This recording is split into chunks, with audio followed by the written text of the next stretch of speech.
السلام عليكم، ازيكم عاملين ايه؟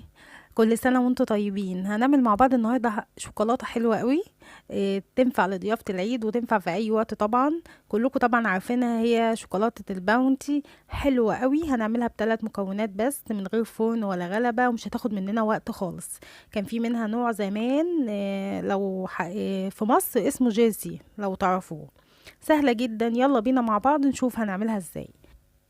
اول مكونين معايا كوبايتين جوز هند ناعم، وحليب مكثف محلى. ده النوع اللي انا استخدمته. هفتحه بالطريقه دي واضيف شويه بشويه واعجن جوز الهند لحد ما يبتدي يكون معايا عجينه. هضيف زي ما قلت لكم شويه بشويه، مش هضيفه مره واحده. هي العلبه حوالي 400 جرام. هضيفه شويه شويه، كل ما يحتاج اضيف له لحد ما يكون معايا عجينه طريه. هنشوفها مع بعض دلوقتي. هفضل اخلط فيه بالشكل ده لحد ما يكون معايا شبه عجينة كده طرية ما بتلزقش. شايفين هو كده محتاج كمان شوية حليب مكثف، هحط له شوية صغيرين كده. هو غالبا خد العلبة كلها يعني الا معلقة بسيطة، بس انا بضيفه شوية بشوية عشان انا ابقى متحكمة في القوام بتاعه، عشان ما يزيدش مني قوي الحليب المكثف. بقت جاهزة معايا.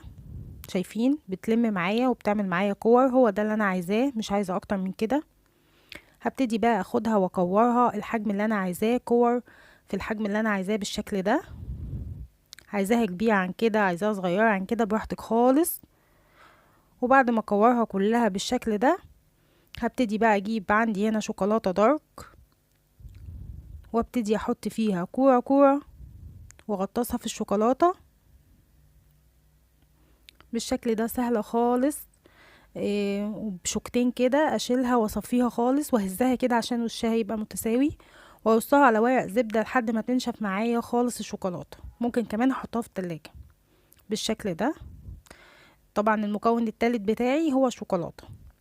مفيش اسهل من كده، وجميلة جدا وشيك. نحطها كده في علبة او ناخدها معانا كمان هدية، جميلة جدا وطعمها روعة. بس هصفيها كده واسيبها بقى على ورق الزبدة لحد ما تنشف خالص. هنا خلاص بعد ما نشفت معايا، شايفين نشفت معايا. هجيب بقى كيس بس كده، هعمل حركة كده ظريفة عشان تبقى الشكل اللي بتتباع بره. كيس كده فيه شوية شوكولاتة، وهروح واجي عليها، انا جمعتهم جنب بعض كده، واروح واجي عليها كده بالشوكولاتة عكس بعض. هروح كده بالطول وبعد كده بالعكس كده زي ما انتوا شايفين. سهلة جدا، لو عايزة تستغني عن الخطوة دي مفيش مشكلة. ممكن بقى نرش عليها جوز هند، بس انا حبيت النهاردة ارش عليها شوية فستق عشان ايه؟ يديها طعم كمان مميز. الفستق مع الشوكولاتة مع جوز هند هيديها طعم مميز.